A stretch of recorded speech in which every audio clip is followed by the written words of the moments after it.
How much should you save every month? Most people say, I'll start saving when I earn more. Financial experts say the opposite. It's never about the amount. It's about the habit. Here's the uncomfortable truth. If you wait until you earn more to start saving, you'll be waiting forever. Lifestyle inflation is real. More income almost always means more spending. The good news? You don't need a big salary to build savings. You need a system. And that's exactly what this video gives you. Most people follow the wrong order. They get paid, pay all their bills, and save whatever is left. The problem? Whatever is left is almost always zero. The correct order is the opposite. You get paid, you save first, then you live on the rest. This strategy is called pay yourself first, and it's the only savings method that actually works long-term. This isn't about sacrifice. It's about priority. Your future self is the most important bill you pay every month. So how much should you actually save? The most popular starting framework is the 50-30-20 rule. 50% for needs, 30% for wants, and 20% for savings and debt repayment. Let's make it concrete.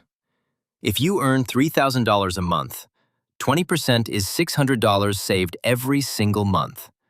After 1 year, $7,200. After 10 years, $72,000. Without any investment returns. Just the habit. What if 20% feels like too much right now? Start with 5%. Then 10%. A small, consistent percentage beats a perfect plan you abandon after 1 month. Consistency always wins. Every savings goal has its own timeline. Right now, your first priority is an emergency fund. 3 to 6 months of living expenses kept somewhere safe and easy to access. 1 to 3 years out. Saving for specific purchases. A new laptop, a vacation, education. Attach a target date and a price tag to every goal. Vague goals don't get funded. 5 to 10 years. A down payment on a home or a car.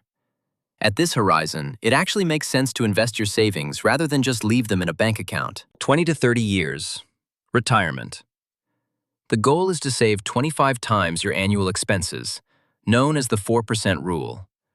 Reach that number, and your money works for you forever. Now, let's talk about the 5 mistakes that stop most people from ever building savings. Mistake 1. I'll start on Monday. The perfect moment doesn't exist. Starting with $10 today beats starting with $100 someday. Mistake 2. No automation. If the money touches your hands first, it gets spent. Set up an automatic transfer on payday. What you never see, you never miss. Mistake 3. One account for everything. Mixing your emergency fund with your vacation savings is a recipe for raiding one to fund the other. Separate accounts for separate goals. Mistake 4. Ignoring high-interest debt. A credit card at 20% interest eats your savings alive. Pay off expensive debt first, then build savings. The math is simple and brutal. Mistake 5. Saving without a goal.